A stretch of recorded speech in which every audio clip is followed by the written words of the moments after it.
Janvier 1991, opération Tempête du désert. Les Marines américains se préparent pour un assaut amphibie soi-disant proche, alors que leurs chefs ont prévu de ne jamais le mettre à exécution.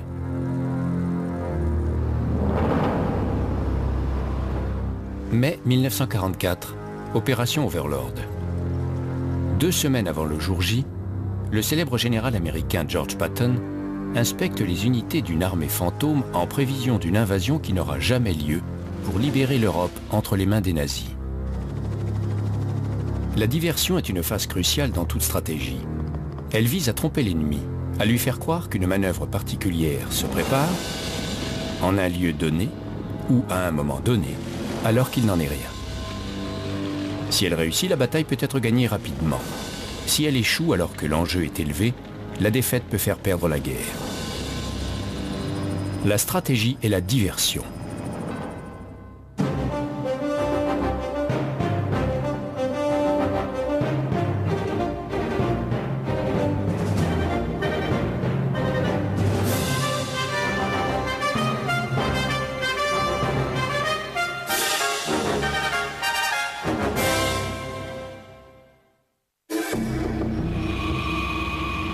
Janvier 1991, opération Tempête du désert.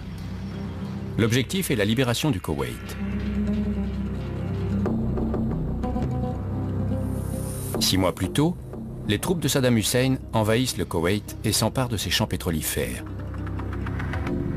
À présent, une coalition sous l'égide des Nations Unies et dirigée par les États-Unis est instituée en Arabie Saoudite. Elle a pour mission de repousser les troupes de Saddam Hussein hors du Koweït. Le général américain Norman Schwarzkopf est nommé à sa tête. Son problème immédiat est un cas d'école militaire. Un ennemi apparemment fort retranché le long d'une ligne de défense impénétrable. Ses options sont limitées, car il dirige une coalition fragile réunissant des nations très hétéroclites. Ses alliés arabes ne l'autorisent pas à mener une guerre totale sur l'Irak. Son offensive doit se limiter à repousser les forces irakiennes hors du Koweït. Tout porte à croire que l'armée adverse est puissante, bien équipée et très expérimentée. Schwarzkopf doit éviter les positions majeures des troupes et des chars de Saddam, et notamment son noyau dur, la garde républicaine. Il doit aussi limiter au maximum les pertes dans son camp. Comment va-t-il atteindre son objectif ?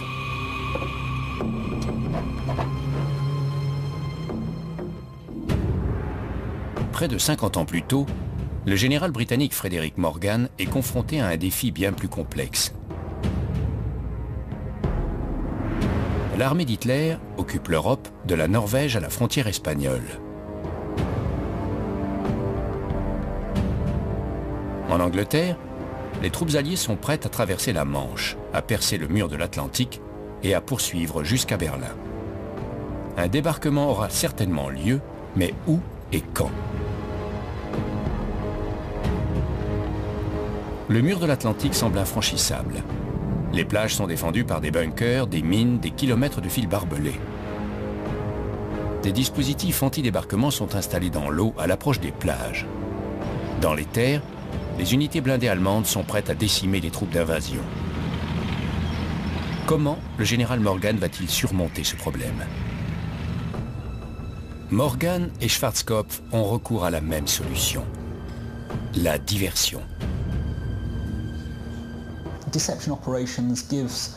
Les opérations de diversion donnent à l'armée l'occasion d'intellectualiser la guerre. Tant que les hommes resteront crédules, qu'ils auront soif d'informations, il sera toujours possible de les tromper. La stratégie de diversion repose sur quelques principes fondamentaux. L'objectif, qu'est-ce que l'ennemi doit croire et comment doit-il réagir? Par exemple, l'ennemi est convaincu que l'attaque va se produire à un endroit précis. Il déplace alors ses troupes pour prévenir cette menace et son adversaire en profite pour attaquer ailleurs. Le but est d'essayer de prendre l'ennemi à contre-pied. Cela peut être fait de bien des manières. Tout dépend de la situation précise et de l'objectif visé. Les suppositions de l'ennemi. Il faut s'efforcer de deviner à quelle action s'attend l'ennemi et bâtir la diversion en fonction de ce qu'il ferait s'il était à la place de son adversaire. Une diversion réussie incite l'ennemi à croire à ce qu'il présumait. L'aspect essentiel de la diversion est de pousser l'ennemi à croire à ses suppositions. Il doit être conforté dans son opinion. Le choix de la méthode, ce que les tacticiens américains nomment Op-Squared, et qui se base sur les méthodes et les techniques disponibles. Les options opérationnelles vont des leurres physiques, comme créer de toutes pièces des unités factices, ou camoufler de vraies unités en vue d'une attaque, à la divulgation de fausses informations par des fuites ou par des infiltrations. Il existe de nombreuses manières de tromper l'ennemi. On peut mettre des choses sous ses yeux, infiltrer de faux documents ou de faux informateurs, utiliser l'électronique pour créer de faux signaux radio pour l'induire en erreur. L'exécution. Où et comment mettre en œuvre les méthodes de diversion. Le minutage est crucial. L'exploitation. Que faire après? Comment tirer profit de la diversion? Comme Morgan avant lui, Schwarzkopf a bien compris que toute diversion repose sur deux facteurs déterminants. Le premier est la psychologie.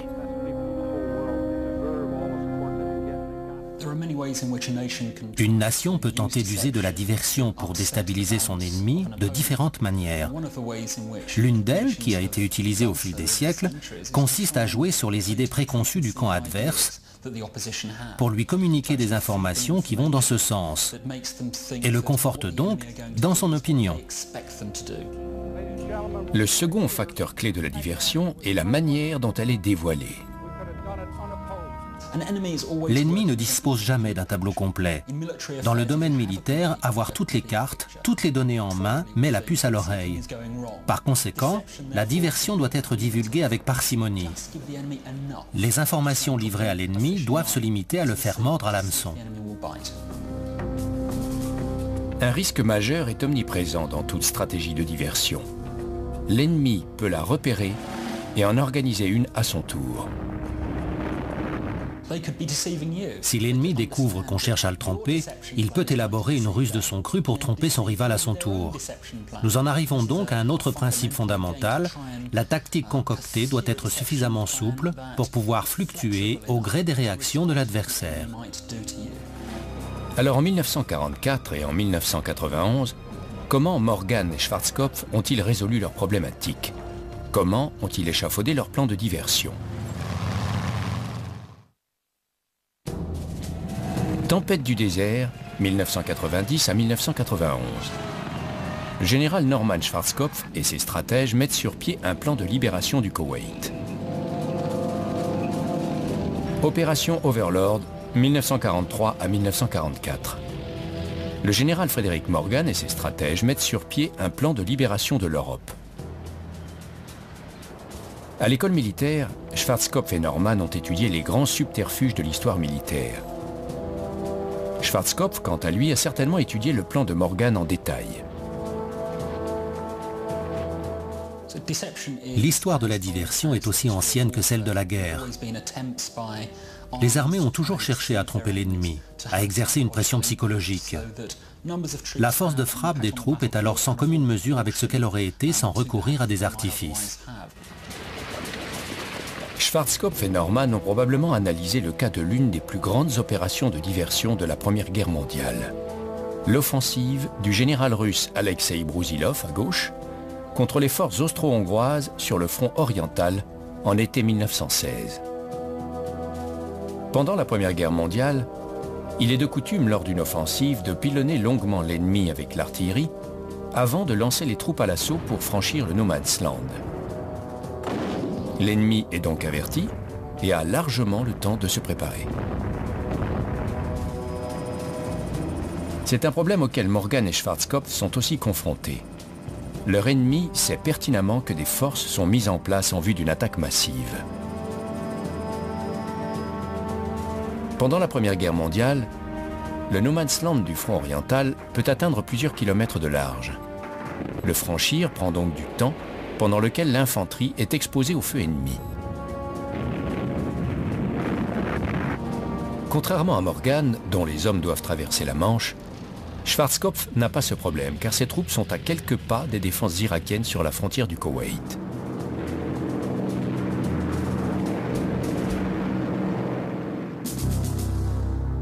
La diversion de Brusilov est simple, mais révolutionnaire. Elle consiste à lancer l'attaque sans amasser préalablement les vastes troupes habituelles. Il fait creuser d'immenses tranchées pour y cacher ses soldats. L'assaut peut se faire plus rapidement, car la largeur du No Man's Land a été réduite. Les tranchées bien camouflées sont installées bien au-delà du front russe, parfois jusqu'à 50 mètres des lignes ennemies. C'est une opération de grande envergure, le long des 300 km du front. Les hommes de Brusilov creusent jusque sous les barbelés séparant les deux camps. Lorsque l'offensive est lancée, elle se limite à une journée de bombardement sur des cibles choisies. L'ennemi est pris par surprise. Il n'a pas le temps de faire venir ses réserves. En 9 jours, les troupes de Brusilov progressent de 80 km et font de nombreux prisonniers. Le succès de cette offensive a contribué à forger d'autres stratégies de diversion.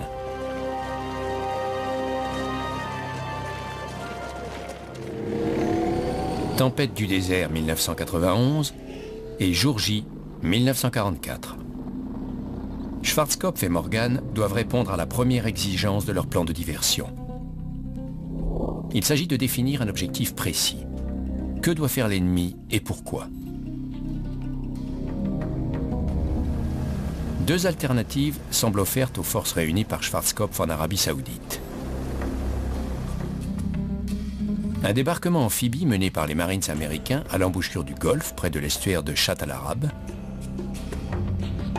ou une poussée directe au sud-est du Koweït et en direction de Kuwait City au nord. Mais Schwarzkopf élabore un troisième plan beaucoup plus ambitieux.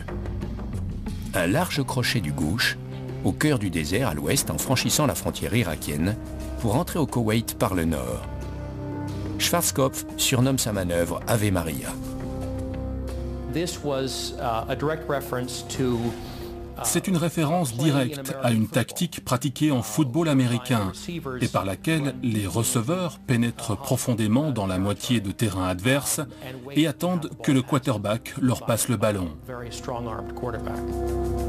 Mais Schwarzkopf a un problème. La zone cible de sa passe Ave Maria se trouve à l'endroit précis où Saddam a posté ses réserves stratégiques, à savoir les unités de sa fameuse garde républicaine. Schwarzkopf, soutenu par Washington, décide de tenter le coup et d'user de diversion pour duper les forces de Saddam. Sa tactique a deux objectifs. Primo, attirer les forces clés de Saddam loin de l'ouest, où l'attaque principale aura lieu, vers les deux points à l'est, qui sont les autres fers de lance potentiels de l'attaque. Secondo, camoufler le rassemblement des forces d'attaque de la passe Ave Maria. Les chars, l'armement, les hommes et l'équipement, mais aussi le soutien logistique massif requis en termes de carburant, de munitions, d'eau et de vivres. Pour Schwarzkopf, la réussite de la diversion est essentielle. Et pour Morgan et ses tacticiens en 1944, la situation est encore plus critique. Les forces de l'Axe s'étendent de la Norvège au nord à la Méditerranée au sud. Le jour J, l'assaut allié doit franchir la Manche et débarquer en France.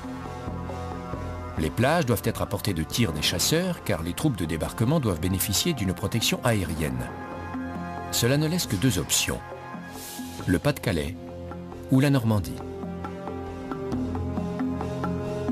Les côtes sont impénétrables, mais il y a deux autres problèmes. Premièrement, les forces allemandes stationnées dans le reste de l'Europe vont être envoyées en renfort dans la Manche. Les forces d'attaque alliées souffriront donc d'un net handicap numérique.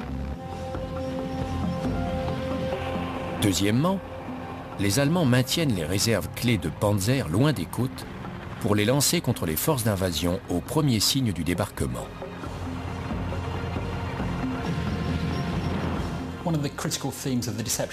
L'un des aspects cruciaux des opérations de diversion en prévision du jour J était de garder les unités blindées aussi loin que possible des plages normandes.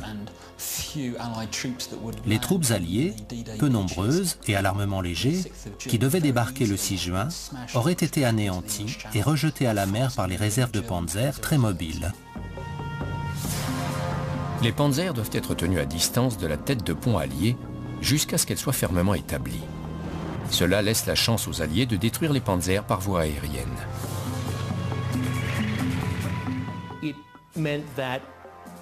Dès le début du débarquement, les divisions blindées se sont mises en marche. Sur les longues routes françaises, elles étaient à la merci des forces aériennes alliées. Les P-47 et les Typhoon noircissaient le ciel par centaines pendant le jour le plus long et les jours de cette semaine.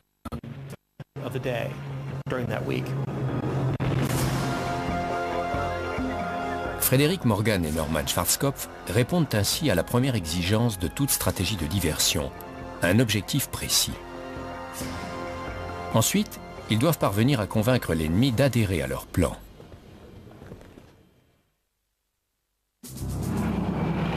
Dans l'opération Tempête du désert en 1991, comme dans l'opération Overlord en 1944, les têtes pensantes doivent répondre à la question suivante.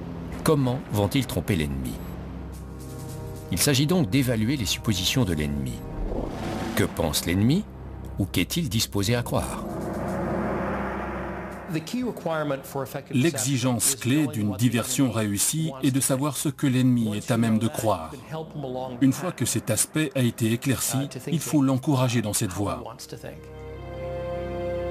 La diversion du jour J repose sur le fait qu'il n'y a que 2 zones de débarquement possibles, c'est-à-dire à portée des chasseurs alliés pour la couverture aérienne et dont les plages présentent les caractéristiques requises. Le Pas-de-Calais, qui offre la distance la plus courte pour franchir la Manche et atteindre l'Allemagne, ou les plages de Normandie. Le commandant suprême allié, Dwight D. Eisenhower, est conscient que ces options sont limitées. Les tacticiens alliés font preuve de génie. Au lieu de considérer ce manque de marge de manœuvre comme une faiblesse, ils la placent au cœur de leur diversion. Pour les Allemands, le Pas-de-Calais est un choix évident. Morgan opte donc pour la Normandie et base sa stratégie de diversion sur un débarquement dans le Pas-de-Calais. Sa décision repose sur un constat psychologique simple. Les Allemands s'attendent à voir les Alliés débarquer dans le Pas-de-Calais. Connaissant leur penchant marqué pour des campagnes ciblées du style Blitzkrieg, pour pénétrer au plus vite au cœur des lignes ennemies sans s'embarrasser de détails, c'est là qu'ils auraient attaqué si les rôles étaient inversés. Quand le plan de diversion est lancé, les stratèges allemands sont enclins à y croire. L'un des aspects fondamentaux d'un bon plan de diversion est de connaître parfaitement l'ennemi, de comprendre ce à quoi il est capable d'adhérer et ce qu'il réfutera probablement comme étant un faux renseignement. Près de 50 ans après, le même principe sous-tend la décision prise par Schwarzkopf pour baser sa diversion sur un assaut amphibie par l'Est. Le débarquement factice des Marines a été la plus importante des nombreuses diversions de l'opération Tempête du désert. Cette diversion est particulièrement efficace car elle a exploité d'une part la tournure d'esprit irakien selon laquelle le Chat al-Arabe, la voie fluviale centrale qui mène au plus profond de l'Irak, devait être défendue à tout prix. Et d'autre part, que la menace viendrait toujours de l'Est. Pendant 8 ans, les Irakiens ont mené une guerre acharnée contre l'Iran. Le gros des combats a porté sur le contrôle de cette voie fluviale.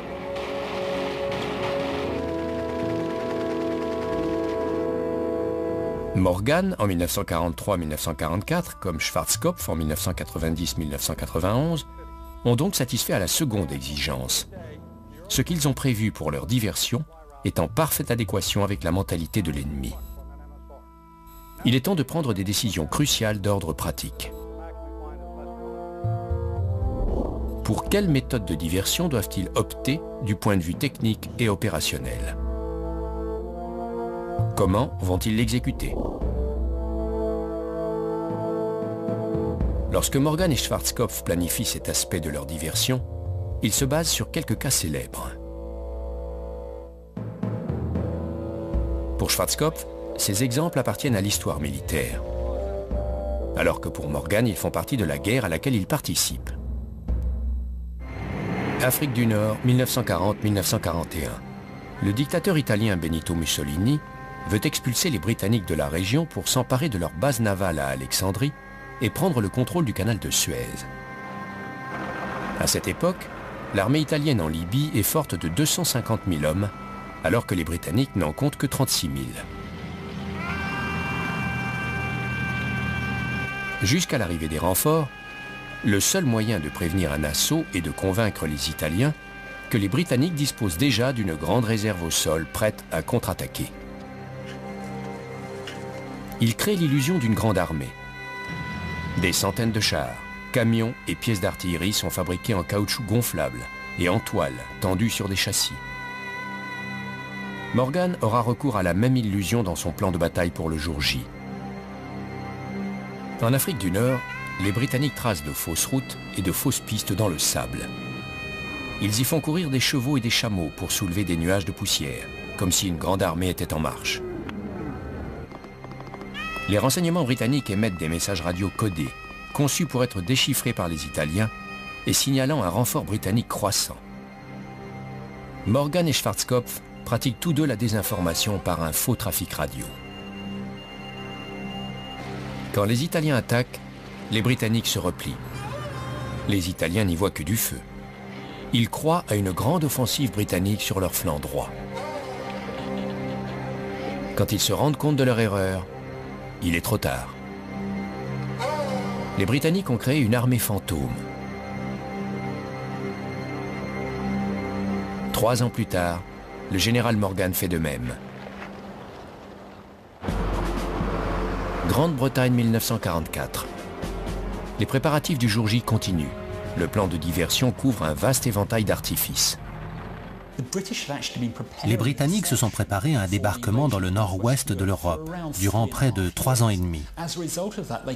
Ils ont eu l'occasion de tester diverses techniques et divers scénarios de diversion avant de les appliquer à la situation réelle qui s'offre à eux en 1944. Le nom de code du plan de diversion pour le jour J est Opération Bodyguard. Elle est centrée sur ce que les spécialistes modernes nomment la désinformation et qui appartient à ce que ces mêmes spécialistes appellent le renseignement.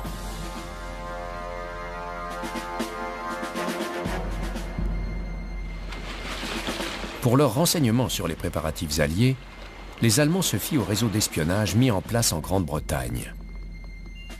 À partir de l'été 1943, ce réseau commence à transmettre des informations précises à Berlin. Hitler récompense par la Croix de Fer l'un de ses espions, un journaliste espagnol dont le nom de code est Garbo. Mais le bas blesse. L'agent clé d'Hitler en Grande-Bretagne est un agent double, comme tous les autres d'ailleurs.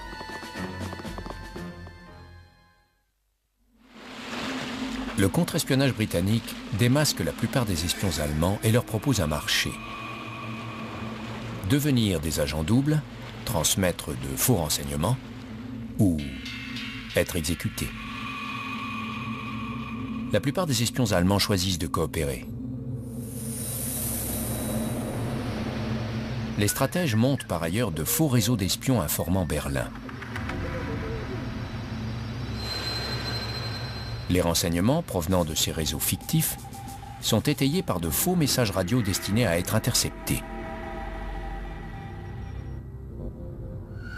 L'opération Bodyguard comporte aussi des diversions précises pour empêcher le déplacement vers la Normandie des réserves de l'Axe, notamment les unités blindées. L'opération Zeppelin est destinée au flanc septentrional de l'Axe en Méditerranée. Elle associe de faux messages radio à la présence d'unités réelles mais en sous-effectif. Les tacticiens s'efforcent aussi de convaincre le haut commandement allemand qu'un débarquement en France n'est qu'un leurre pour une invasion dans les Balkans. Les Allemands n'ont pas tous les détails en main, mais juste de quoi les appâter. Alors que l'opération Zeppelin maintient les forces allemandes en Méditerranée, l'opération Fortitude Nord est dirigée vers la Norvège. Cette opération vise à empêcher le déplacement de la vaste garnison qui y stationne, voire à suggérer qu'un débarquement en France n'aura lieu qu'après un débarquement en Norvège. Une 4e armée britannique est créée en Écosse. D'après les plans du jour J, elle va être envoyée en renfort au sud. Mais les troupes s'entraînent au combat en montagne, en pensant se préparer à l'invasion de la Norvège. De faux messages radio demandent des fixations de ski et du matériel contre le froid, ainsi que des informations sur les performances des chars à basse température. L'estuaire de la Forth est encombré de navires de guerre et de transport destinés au débarquement. Une hausse factice des cours des titres norvégiens est provoquée à la bourse de Stockholm pour faire croire que la Suède s'attend à la libération imminente de sa voisine. Les hommes impliqués dans Fortitude Nord ignorent que Morgan a reçu confirmation qu'aucune grande unité allemande n'est déplacée hors de Norvège.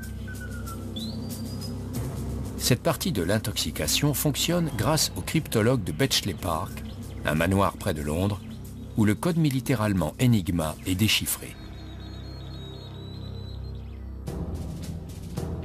Près de 50 ans plus tard, les tacticiens de la coalition visent l'inverse. Au lieu de clouer les forces au sol, ils doivent persuader Saddam Hussein de déplacer son armée. Ils veulent ouvrir une brèche dans le flanc occidental irakien pour la passe Ave Maria de Schwarzkopf. Eux aussi mettent en œuvre divers plans de diversion. Les Marines américains s'entraînent à des assauts amphibies à l'est. Cela concorde avec l'importance donnée au châtel arabe par les stratèges irakiens.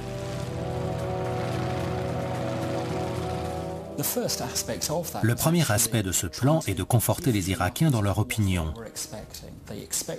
Ils s'attendent à ce que les Marines américains lancent un assaut amphibie vers les côtes du Koweït. Cette diversion a réussi, car les Marines à bord des navires étaient réellement prêts à débarquer, car les chefs des Marines à Washington voulaient ces débarquements. Des pressions ont même été exercées au sein du Pentagone pour mener à bien ces débarquements. La manœuvre était donc bien réelle pour la majorité des participants. Les forces amphibies américaines sont très présentes. Les démineurs sillonnent les couloirs de navigation que l'assaut amphibie doit emprunter. Les installations clés et les bâtiments côtiers sont bombardés par les forces navales, surtout américaines.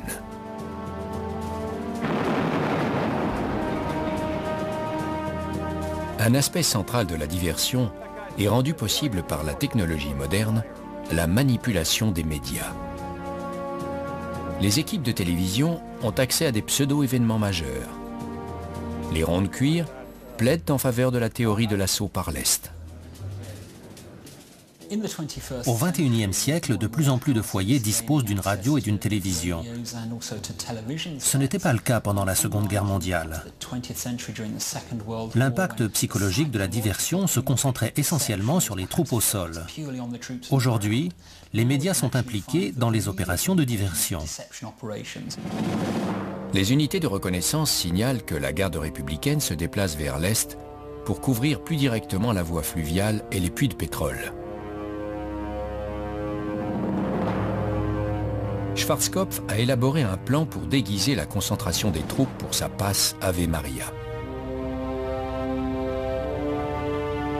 Les unités à l'ouest observent un silence radio total. À l'est, le trafic radio inonde littéralement les ondes. L'Irak est abreuvé de désinformation. La diversion s'étend aussi à la logistique de l'approvisionnement. Essayer de camoufler la position des troupes est une chose, mais on peut aussi donner un indice, tel qu'un convoi logistique menant à un endroit où rien n'est censé se trouver. Cela revient à abattre ces cartes. La diversion peut donc non seulement se jouer en première ligne, mais aussi à des centaines de kilomètres du front. À l'est, des camions sont conduits là où les Irakiens s'attendent au rassemblement des troupes. À l'ouest, les convois logistiques roulent de nuit. La journée, ils sont camouflés et leurs traces sont effacées. La supériorité aérienne de la coalition empêche l'aviation irakienne de repérer les manœuvres. Pendant ses préparatifs pour le jour J, Frederick Morgan a aussi prévu de cacher ses troupes lors de la mise en œuvre de la phase suivante de son plan. L'opération Fortitude Nord a pour objectif de clouer au sol la vaste garnison allemande stationnée en Norvège. Mais c'est l'opération Fortitude Sud qui est la plus importante et potentiellement la plus risquée.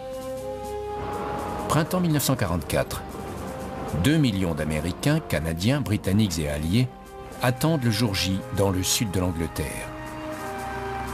Leur position et celle de leur équipement sont un indice du lieu de débarquement. L'opération Fortitude Sud doit camoufler cette présence aux Allemands.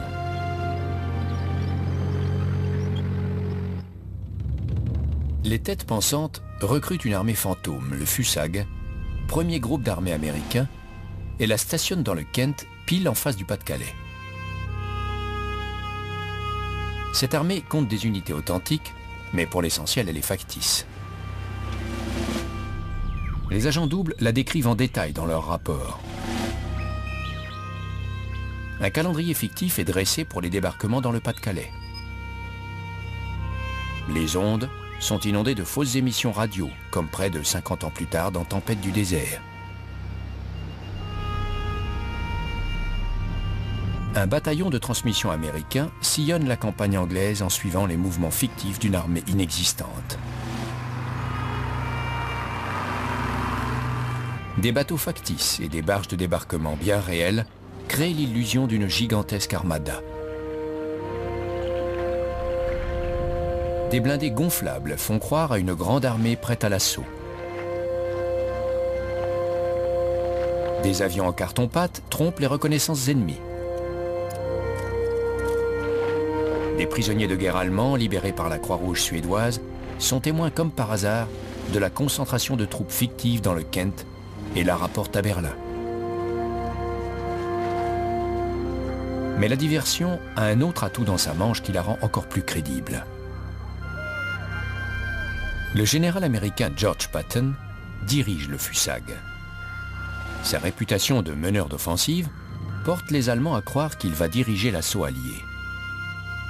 Son absence sur les plages de Normandie confirme donc aux Allemands que c'est une diversion. Cette campagne de désinformation a deux effets. D'une part, elle détourne l'attention de la véritable armée et de l'objectif réel. D'autre part, elle confirme que le choix du lieu s'est fixé sur le Pas-de-Calais. Après la guerre, on a pu prouver à quel point la duperie du FUSAG a fonctionné. Les services secrets allemands ont tracé un ordre de bataille complet de cette armée, avec ses insignes et ses indicatifs d'appel inventés de toutes pièces. Les clichés pris par les avions de reconnaissance alliés ne montrent aucun signe du déploiement des Panzers vers le sud en direction de la Normandie. Les têtes pensantes du jour J ont confirmation que Fortitude Sud fonctionne. Les bombardements alliés sont planifiés avec minutie pour corroborer le Pas-de-Calais comme lieu du débarquement. Ils trompent l'axe en frappant des cibles que les Allemands auraient eux-mêmes anéanties s'ils avaient choisi de débarquer au Pas-de-Calais. Les Alliés en profitent pour détruire les nœuds routiers vitaux et les ponts menant à la Normandie afin de couper les accès et de ralentir la contre-attaque des redoutables Panzers maintenus en réserve au nord.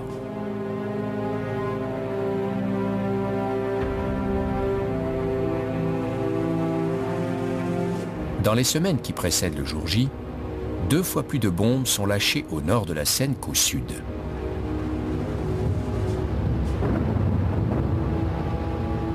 Dernier facteur crucial, le contrôle des airs. En 1991, le général Norman Schwarzkopf jouit de cet avantage. En 1944, la supériorité aérienne alliée empêche les missions de reconnaissance aérienne allemandes de découvrir la supercherie. En 1944 et en 1991, les équipes de stratèges de Morgan et de Schwarzkopf ont rempli les exigences initiales du plan de diversion. Mais le secret sera-t-il bien gardé?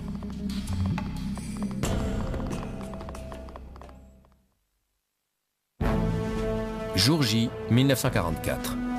Opération Tempête du désert, 1991. Les stratégies de diversion suivent leur cours. La prochaine étape est cruciale. Tout plan de diversion peut faire l'objet d'une contre-diversion. L'un des dangers encourus en essayant de tromper l'ennemi est qu'il peut s'en apercevoir. Il monte à son tour une tactique de diversion qui prend son adversaire complètement au dépourvu. Cela s'est souvent produit au fil des temps, depuis l'Antiquité jusqu'à la Seconde Guerre mondiale. Le bluff et le contre-bluff sont partie prenante des opérations de diversion. En Afrique du Nord, moins de 2 ans avant le jour J, l'Afrika Korps, commandé par le général allemand Erwin Rommel, attaque les positions britanniques à El Alamein. En cas de victoire, le Reich pourra s'emparer de l'Égypte et du canal de Suez. Les missions de reconnaissance allemandes signalent que les défenses britanniques sont pauvres au sud. Rommel y envoie aussitôt ses unités d'élite. Pour tromper les Alliés, Rommel laisse des véhicules et de l'artillerie factice en arrière. Il observe un strict silence radio avec les unités au sol et les messages qu'il échange avec la Luftwaffe sont codés. Rommel ne sait pas que les Britanniques ont décrypté le code et découvert la diversion. Les Alliés élaborent alors une contre-diversion. Ils déplacent des blindés et l'artillerie vers le sud en les gardant à couvert pour que Rommel continue à croire la zone vulnérable. Le trafic radio entretient l'illusion que les unités se trouvent toujours au nord. Les Britanniques conçoivent alors une chose-trappe fatale.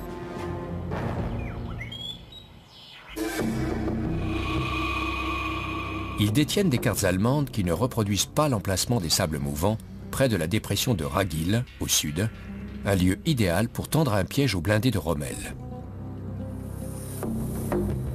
Il falsifie une carte en remplaçant les sables mouvants par du sable dur et la place dans une Jeep accidentée dans un champ de mines. Le 30 août, Rommel attaque par la dépression de Ragil.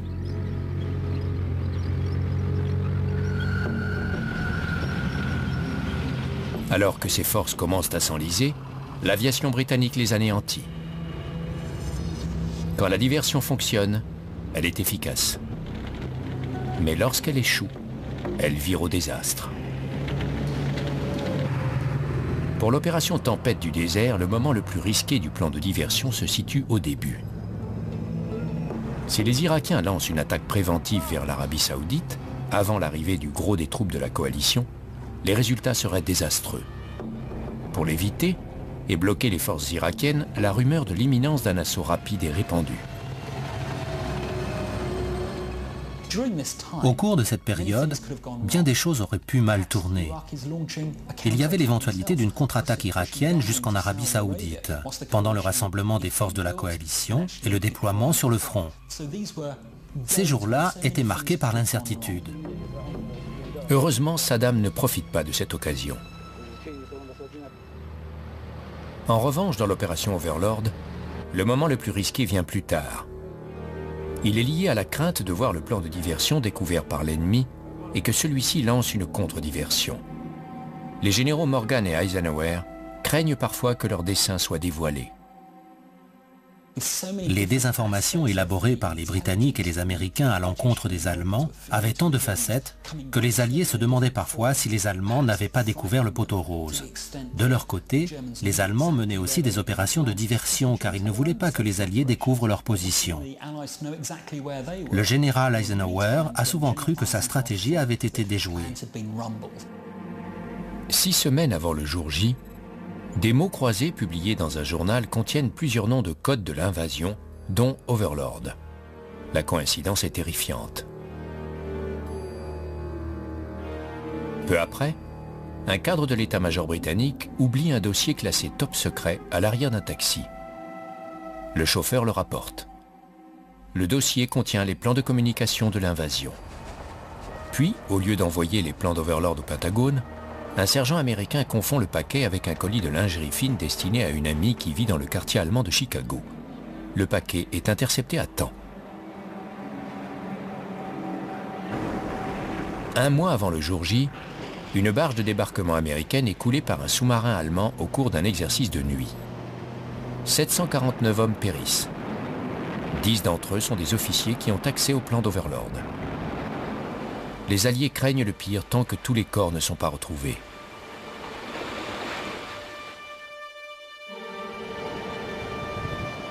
La nuit du 5 juin 1944. L'armada du jour J prend la mer. Les diversions de Frederick Morgan ont-elles fonctionné? Opération Tempête du désert 1991. Les diversions de Schwarzkopf ont-elles fonctionné? À l'aube du jour J, le haut commandant allemand maintient encore 200 000 hommes en Scandinavie dans la crainte d'un assaut. Une seule division a été envoyée de la Méditerranée vers la Manche. Alors que la flotte progresse de nuit, des bombardiers britanniques et américains la survolent. Leur mission est de larguer l'heure. Ils lâchent des nuages de paillettes de métal dont le nom de code est Window pour leurrer les radars ennemis. L'un d'eux fait croire à un raid aérien sur Amiens, loin de la Normandie. Un autre, qui zigzague au-dessus de la Manche, utilise ses réflecteurs pour former l'image radar de centaines de navires faisant route vers le Pas-de-Calais. Nul ne sait encore si la diversion permettra de tenir les Panzers suffisamment longtemps à distance des forces d'assaut.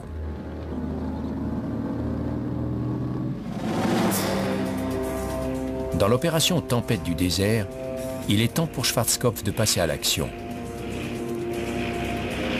La diversion des Marines a réussi. La garde républicaine de Saddam a été déplacée à l'est pour parer à la menace d'un débarquement. Le faux débarquement au Koweït, le débarquement qui n'a jamais eu lieu, a le double effet de détourner l'attention de Saddam Hussein, loin de l'ouest, où la véritable attaque va avoir lieu.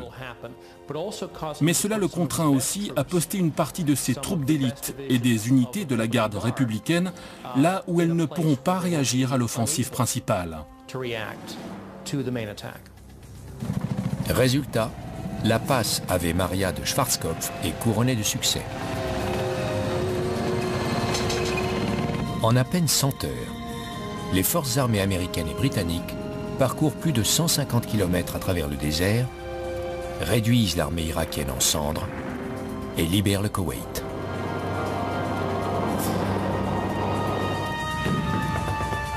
À l'aube du 6 juin, en Normandie, les premières troupes débarquent. Des poupées sont parachutées dans les terres pour tromper les défenses ennemies. Puis, des milliers de parachutistes atterrissent et s'emparent de cibles stratégiques.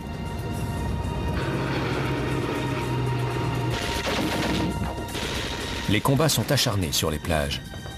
Mais à minuit, les Alliés ont débarqué 130 000 hommes et ont établi la tête de pont. Le plan de diversion continue à fonctionner. Le haut commandement allemand empêche toujours ses unités blindées de contre-attaquer.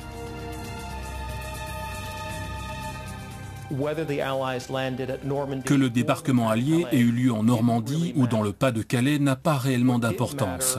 Ce qui compte, c'est que le doute a été semé dans l'esprit allemand. Ils ont été confortés dans leur décision de garder leur division blindée en arrière, à des kilomètres des plages, les rendant ainsi vulnérables à la suprématie aérienne alliée. La stratégie de diversion comporte encore un dernier facteur, son exploitation, son suivi. Dans le cas du jour J, elle est immédiate. La stratégie de diversion a encore mieux fonctionné qu'on ne l'espérait. Même lorsque le haut commandement allemand apprend que les troupes alliées débarquent en Normandie, il reste persuadé que le débarquement en Normandie est une diversion. Il n'arrive plus à distinguer la diversion de la réalité. L'un des aspects clés du plan de diversion était de le poursuivre encore pendant quelques jours après le jour J. Cela a fonctionné et les Panzers sont restés stationnés au nord de la Seine. Par conséquent, alors que les Alliés étaient très vulnérables à ce stade de l'opération, l'absence de contre-attaque allemande leur a laissé le temps de quitter les têtes de pont, de se réorganiser, de s'équiper en armement lourd, puis de se mettre en marche vers Paris. Dans Tempête du désert, l'exploitation se fait à plus long terme. 2003, opération Liberté pour l'Irak. La campagne vise à déboulonner Saddam Hussein. Certains observateurs s'attendent à ce que le général Tommy Franks adopte la tactique de Schwarzkopf. Une longue campagne aérienne, plus une concentration de force. Au lieu de quoi, Franks applique la tactique de la guerre éclair, exploitant l'opération Tempête du désert pour concocter une diversion de son cru. Comme lors du jour J, l'attaque fait partie de la diversion.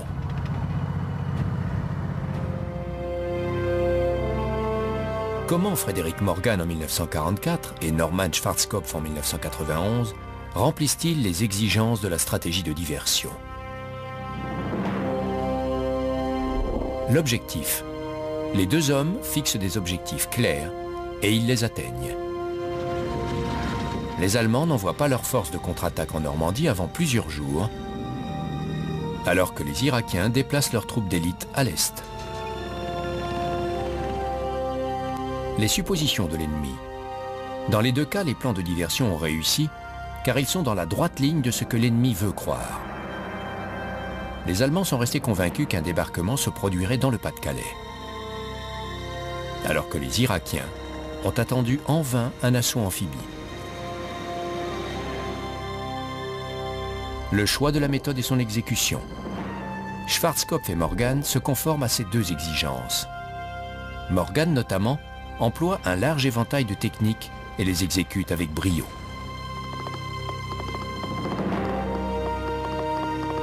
L'exploitation. La diversion de Morgan se déroule si bien que le haut commandement allemand croit que le jour J lui-même est une diversion.